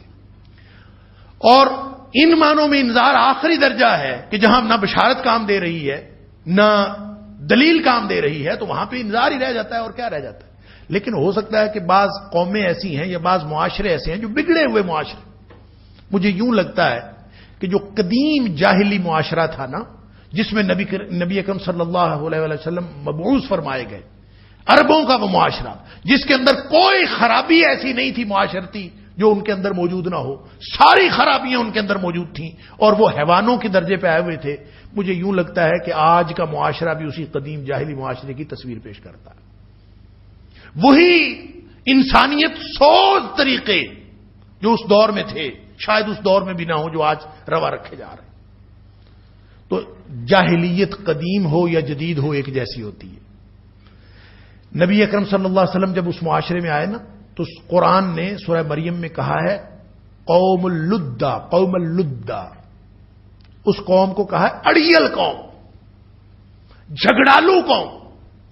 تو جو اڑیل ہیں ان کو آپ خوشخبریاں سناتے رہیں، کیا فائدہ ہوگا؟ آپ ان کو دلائل دیتے رہیں، کوئی فائدہ نہیں ہوگا. اڑیل آدمی جب تک ڈرے گا نہیں نا تب تک پیچھے نہیں ہٹے گا. اس لیے ان اڑیل کافروں کے ساتھ انذار کا ذکر ہے. نبی اکرم صلی اللہ علیہ وسلم کو جب مشن دیا گیا نا، پہلی وحی تو اقرا بسم ربک الذی خلق ہے نا، دوسری وحی جو نازل ہوئی ہے اور جو مشن کی ابتدا کے حوالے سے، یعنی اقرا بسم ربک الذی خلق کے اندر، تو تو ساری کی ساری تھوریٹیکل باتیں ہیں، تصورات کی باتیں ہیں، اور یہ نبوت کا پیغام دیا گیا ہے اور پورا خلاصہ بیان کیا گیا ان 5 آیتوں کے اندر.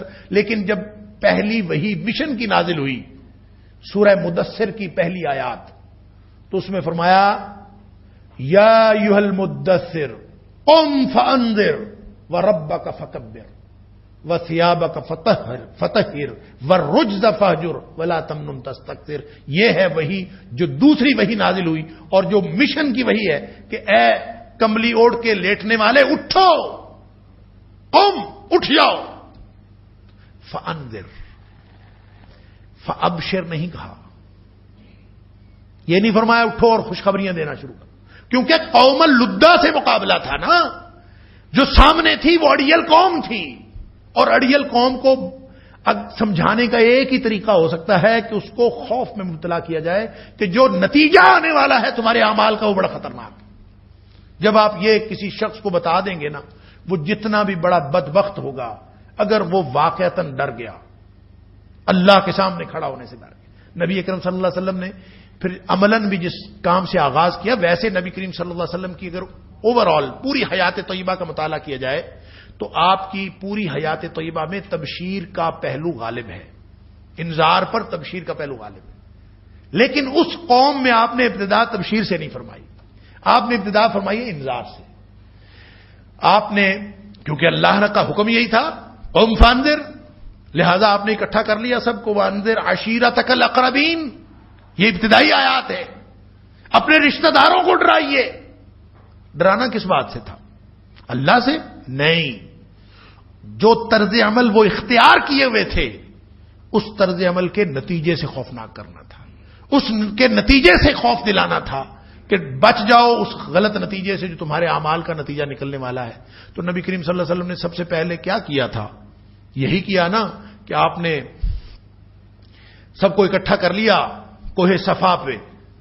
تو اکٹھا کر کے آپ نے اشارہ کیا جبل ابو قبیس کی طرف، بڑا پہاڑ جو ساتھ. فرمایا اگر میں کہوں کہ اس پہاڑ کے پیچھے ایک بہت بڑا لشکر ہے چھپا ہوا ہے جو تمہارے اوپر حملہ آور ہونے والا ہے، تو کیا سمجھو گے؟ روایات میں آتا ہے کہ جب اکٹھا کیا تھا نا نبی پاک صلی اللہ علیہ وسلم نے سب لوگوں کو، تو آواز بھلا کیا دی گئی تھی؟ یا صباحا. اور صباحا کا لفظ جو تھا نا، صبح کا لفظ صباحا، خاص طور پر یہ لفظ اہل عرب میں اس لیے استعمال ہوتا تھا کہ بالعموم جو قافلے حملہ کرتے تھے نا، یا لشکر حملہ کرتے تھے، یا ایک قبیلہ دوسرے پر حملہ کرتا تھا، وہ صبح کے وقت کرتا تھا، کیونکہ صبح کے وقت اکثر لوگ سوئے ہوئے ہوتے ہیں، غافل ہوتے ہیں. تو حملے کا وقت وہ مقرر کیا جاتا تھا جب دوسرا فریق جو ہے وہ غافل ہو. تو یہ اس قدر عام پریکٹس تھی، معمول کا یہ کام تھا کہ لفظ صبح حملے کے مترادف قرار پا گیا تھا. اس لیے یا صباحا کا مطلب یہ تھا کہ حملے کا خطرہ ہے، سارے اکٹھے ہو جاؤ. تو سارے اکٹھے ہو گئے، اور جب ہو گئے تو نبی پاک صلی اللہ علیہ وسلم نے فرمایا کہ میں اگر کہوں کہ اس پہاڑ کے پیچھے ایک لشکر چھپا ہے، تمہارے اوپر حملہ آور ہونے والا ہے، تو تمہارا کیا خیال ہے؟ تو وہ کہیں گے، سب نے کہا مان لیں گے. اس لیے کہ آپ نے ساری زندگی کبھی جھوٹ بولا نہیں، آپ صادق ہیں، آپ سچے ہیں، ہم تسلیم کر لیں گے. تو آپ نے پھر فرمایا کہ میں تمہیں اس سے بھی بڑے خطرے سے خبردار کرتا ہوں، اس سے بھی بڑا خطرہ تمہیں لاحق ہے، اور وہ خطرہ یہ ہے کہ ہم نے مر جانا ہے، اور مرنے کے بعد اللہ کے سامنے پیش ہونا ہے. اور اس خطرے سے خبردار کرنے کے لیے میں نے تمہیں بلایا ہے.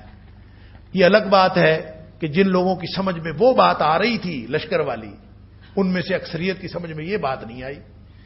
نبی کریم صلی اللہ علیہ وسلم کی وہ بات ماننے کے لیے تیار ہیں کہ لشکر چھپا ہے تو اس کے لیے ہم تیاری کر لیں، لیکن یہ بات ماننے کے لیے تیار نہیں. یہ ہیں وہ ابو لہب جیسے لوگ. پہلے تو ابو لہب مان رہا تھا نا، ابو لہب نبی کریم صلی اللہ علیہ وسلم کی صداقت کو مانتا ہے، آپ کی دیانت کو مانتا ہے، لیکن نبی کریم صلی اللہ علیہ وسلم کی رسالت کو نہیں مانتا، آپ کے لائے ہوئے دین کو نہیں مانتا، آپ کے اس انذار کو نہیں مانتا. اس لیے فرمایا سواء علیہم انذرتم ام لم تنذرہم. یہ ایسے اڑیل ہیں کہ چاہے آپ انذار کریں چاہے نہ کریں، ان کو کوئی فائدہ نہیں ہوگا، اور یہ ایمان لانے والے ہے ہی نہیں. ختم اللہ علی قلوبہم، ان کے دلوں پر اللہ نے مہر لگا دی ہے، وعلی سمعہم، اور ان کے کانوں پر بھی، وعلی ابصارہم غشاوہ، ان کی آنکھوں پر پردہ ہے۔ یہاں پہ